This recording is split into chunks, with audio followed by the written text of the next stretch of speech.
And the beta function at first is defined by this products of gamma function. This B or beta Q is defined as gamma function Q. Now both PQ can be complex number, so it can be because gamma function defined as gamma function defined in complex number. So unless they are singular, the function is singular, right? So that's the definition. At first, it looks like just an arbitrary definition of products of gamma function, but as it turns out that the most important thing is it can be this. But with this definition, it can be expressed as some very general, fairly general form of integrals. So that make it application becomes more common, right? So it's more useful that way to identify the integral expression for this function. Okay, and we start with that. This is using the definition of the integral definition of gamma function. That is going back to section 1. That is equation 13.5. Okay, gamma function, gamma z is defined as infinity. Again, we define as integral by when you define by integral, there's some limit on z.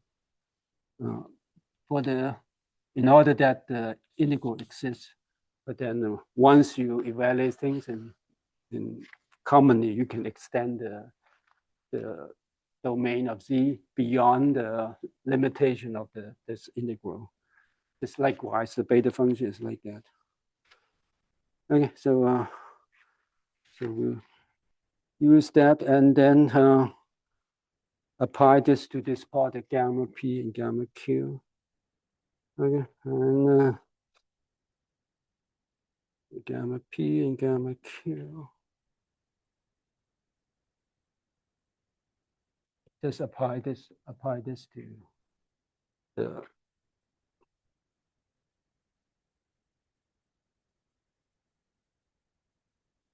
yeah. The text will actually use the other one. The next one, I mean, this use R, change it to R squared, that one.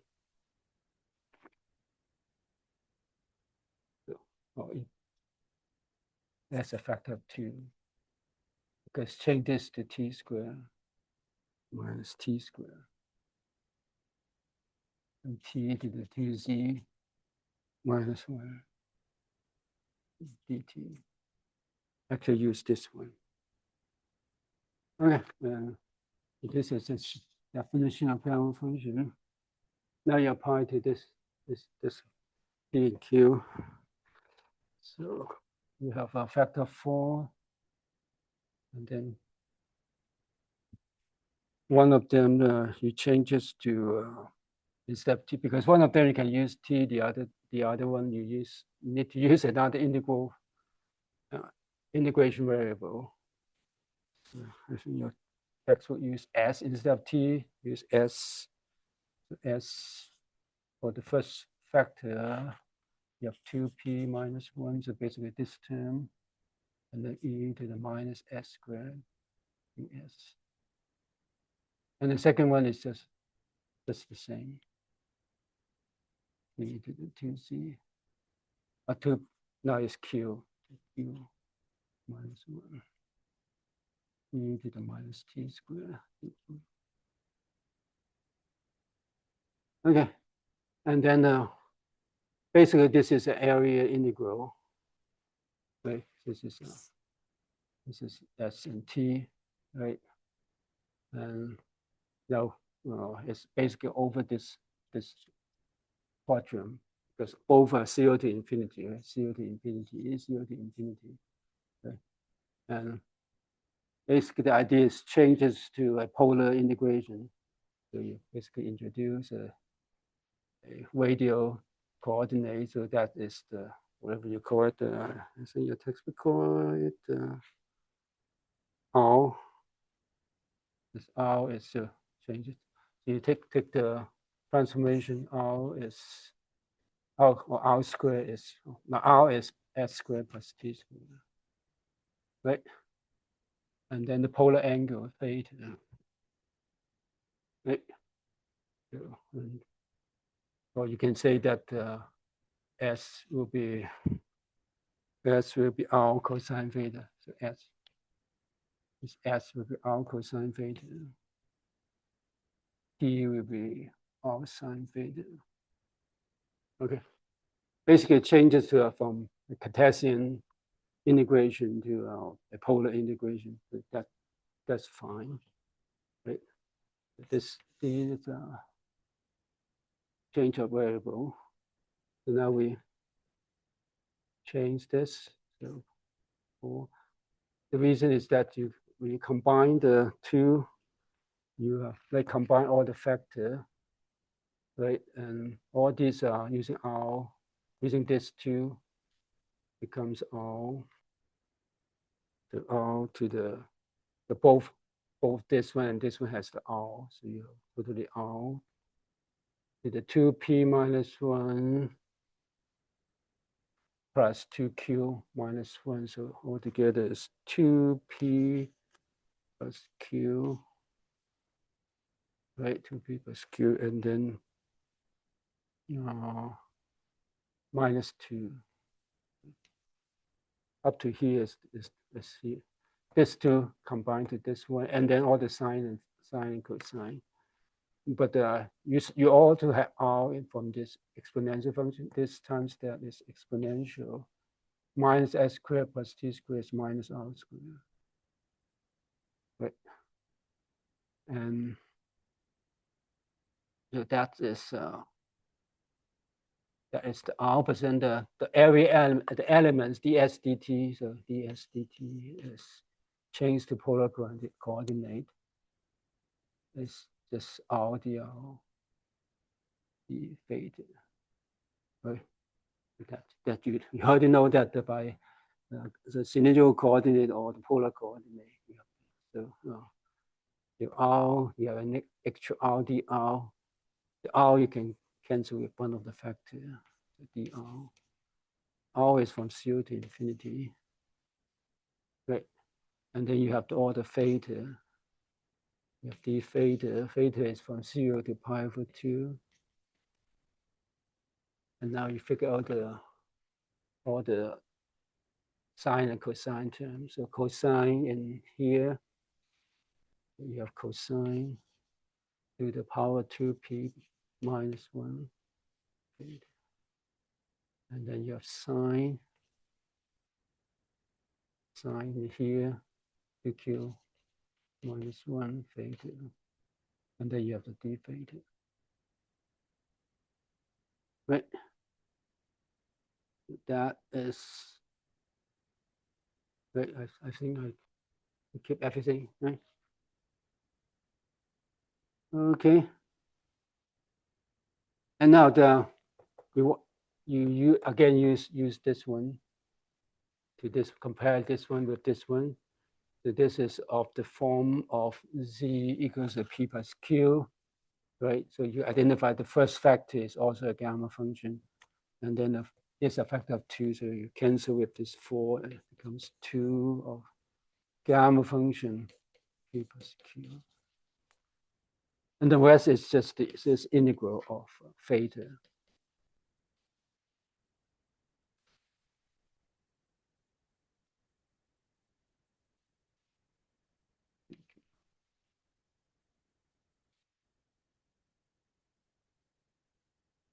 Okay, so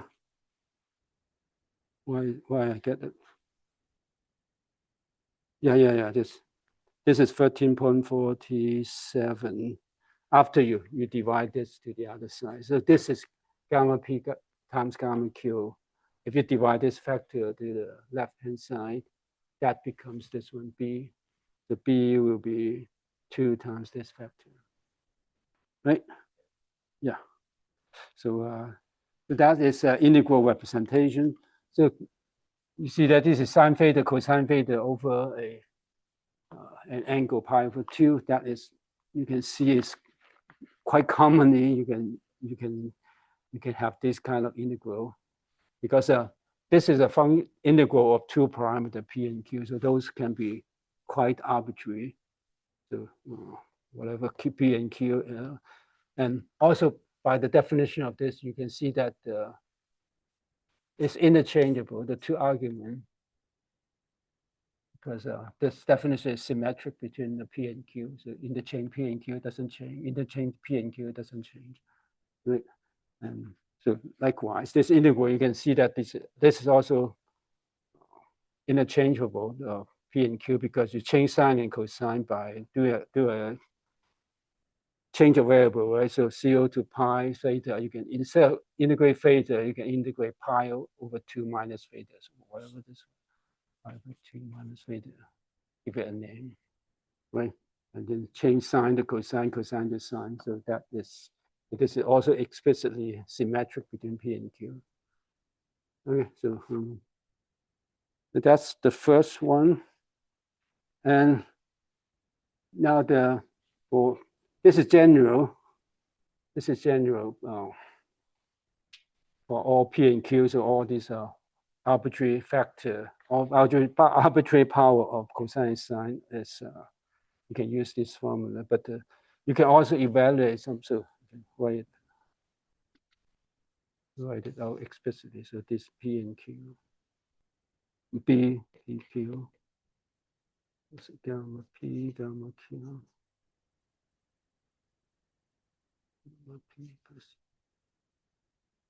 Right. But for general p and q or general real number or complex number, that becomes just an expression, because all these you still need to evaluate those gamma function at arbitrary real number, a complex number. So that might not be very useful. But for some specific value that actually in closed form, because we know that gamma function at integer, we know the explicit value, right? The gamma n plus 1 is just n factorial. Right? We know that, right? And so if p and q's are integer, so all these 3 are integer, so that can be expressed as factorial or factor of factorial. And so that 13.48, if these p and q power is actually, if p and q's are integer, that's odd power. So cosine of the odd power, sine of the odd power, that you can use this. But for even power, so you require p and q to be half integer. But all the gamma functions are half integer. You also have the analytic form. We actually derived that. It's slightly more complicated. You have these double factorial and then square root of pi and all that. But you also can have analytic form for p and q, or p or q's, because you can have one of them are integer, the other of them are half integer. So that this integer, this half integer, this will be half integer. So that is also possible. So all this combination of sine to the even power or odd power, that can have analytic form or closed form, that is simple closed form. Simple means not too complicated in terms of integral and all that. But so that kind of nice. Whenever you see this kind of integration, you can think of using beta function. Okay, so that's one form. And then there are other forms. I don't know whether the exercise we asked you to divide that, but those are actually pretty straightforward change of variable. Start with this. And you can divide 13.49 to 51. And except that all these formula is expressed in this argument P plus 1 and Q plus 1 is still P and Q. So that is just make it maybe just by choice, make it nicer. If you either 1 plus 1, this becomes 2P plus 1, 2Q plus 1. So that is fine. And the first is to change it to 0 to 1, P to the P, 1 minus T, Q, dt. And the transformation to prove from here to here is using T as cosine square theta. Right. So as you can see that if T is cosine square theta, this is cosine theta to the 2P power. This 1 minus T becomes sine square theta. So sine 2Q theta. Right? This is sine theta to the 2Q power. This is 2P cosine to the 2P power. And this dt becomes cosine theta, these cosine theta, sine theta, d theta, or minus 1, minus cosine theta, sine theta, d theta. So all these are minus 1 factor, or plus 1 factor because we change it to plus 1 factor will go into this dt. Okay, so you can see that you can, how you can get that. And one property of this integral is that the integral, one factor t will go to 0 at the lower limit, the other factor will go to 0 at the upper limit. So that's a property. I mean, whether the integral converge or not, or exists on, depends on the value of p and q, because this goes to 0. If it is negative, or more negative than minus 1, or equals to minus 1, that divergence, right? So you require to be, there's a restriction on the value of p using this integral. Likewise, the q is similar. You have a restriction. You cannot have like minus less or equals to minus 1, right? So that there's a restriction. Your textbook didn't write it down, but just by the form of the integral, you know that there should be restriction on p and q, right? And then the other is another change of variable is from here. You use t to the t change to x squared. Right? You can also write it like equals. There's a typo which is quite obvious in 13.50. The first argument is not an equal sign; it's still a plus sign. So all these are just equal sign. And this is 0 to 1 x 2p plus 1 minus x squared q x. Right, and I mean, that's just simple change of variable. You can convince yourself this change to that. Again, you have this limit. The first factor goes to 0 at the lower limit without the power. And then the factor without the power goes to 0 at upper limit, the second factor. So again, the restriction on p and q. And then the final form is 0 to infinity. This is a little bit less obvious. 1 plus u plus q plus 2. Okay, and the transformation is t is equals u divided 1 plus u. Right? Because t is from 0 to infinity, right? So t is 0, u is 0, obviously. And when actually this is not, this is t going from here, not from here. Right?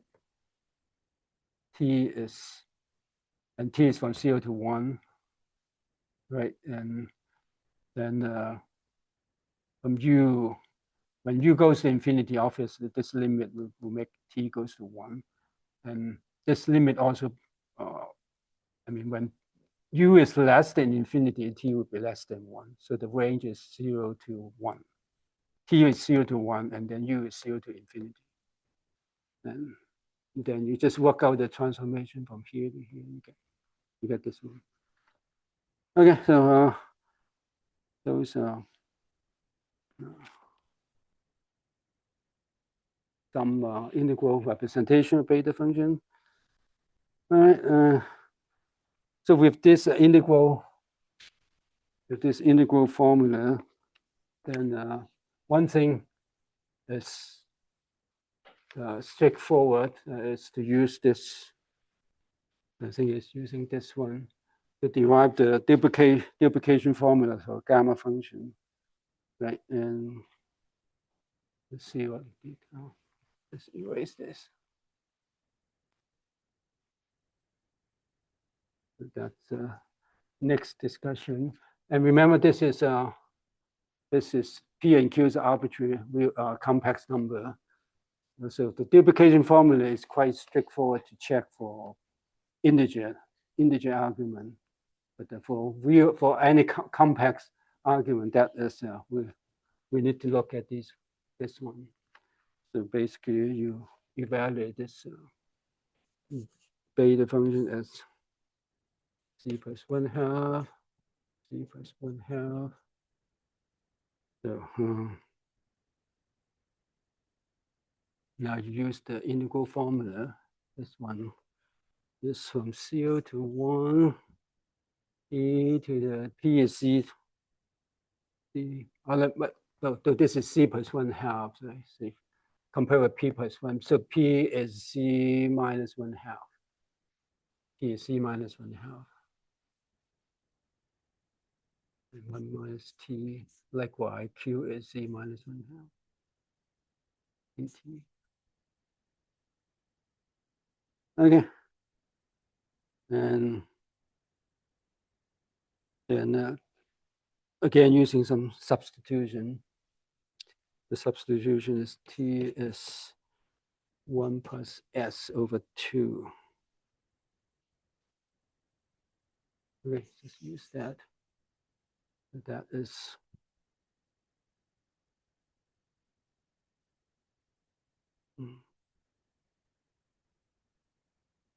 so you have a lot of factor of 2 here. So give it some space. And this would be 1 plus s. E minus 1/2. And then 2 to the z minus 1/2. And 1 minus t. So t is this one. 1 minus t is 2. 1 minus 1. I mean, 2 minus 1 minus s is 1 minus s. Right? This is 1 minus s. E minus 1/2. And again, you have 2 minus 1/2. And dt is ds over 2. And from t is 0, t is 0, s is minus 1. T is 1, s is 1. Okay, that is a lot of substitution. Now you get all the constant out. You have factor of 2, and this minus 1 minus cancel with this one, so you have 2 to the minus 2c, you have c and c, minus 2c, minus 1 to 1. And combine this 2 factor out, is 1 minus s squared to the c minus 1/2. Yes.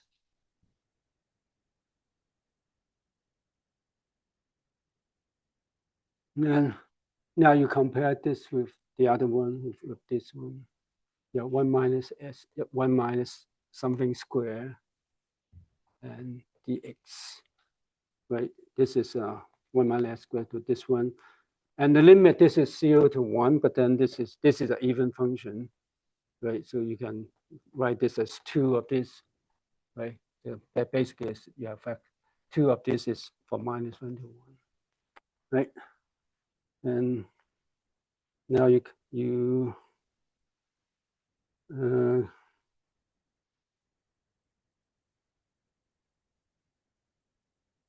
compare with, why did I?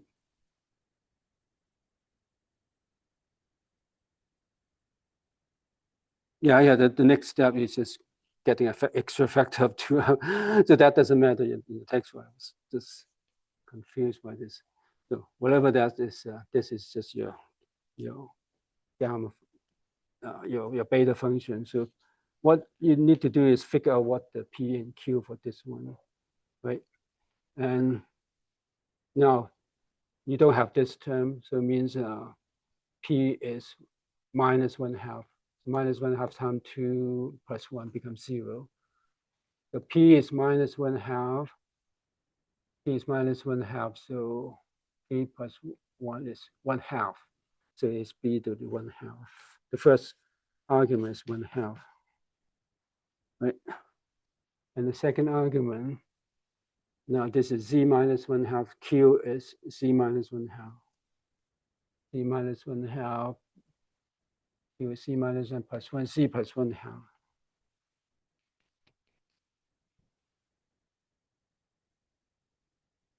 Okay, so that is that's all this beta function. But then you can, the last thing you do is just substitute that back to this, all this beta function back to this definition. I guess get rid of this one. So this way, like so this one using this one is yeah, do have time? I'm actually out of time. Just finish writing it. Okay. P is, compare this with that. So this is Z plus 1/2. And Q is also Z plus 1/2. And then this is gamma 2Z plus 1. Right? And then that equals to 2 minus 2Z. Again, this using this one. So B is gamma 1/2.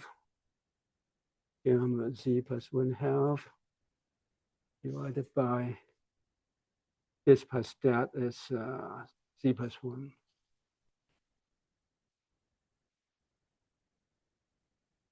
Okay, so that is very close to the duplication formula, right? The duplication formula involves this one, and this one, and then this one,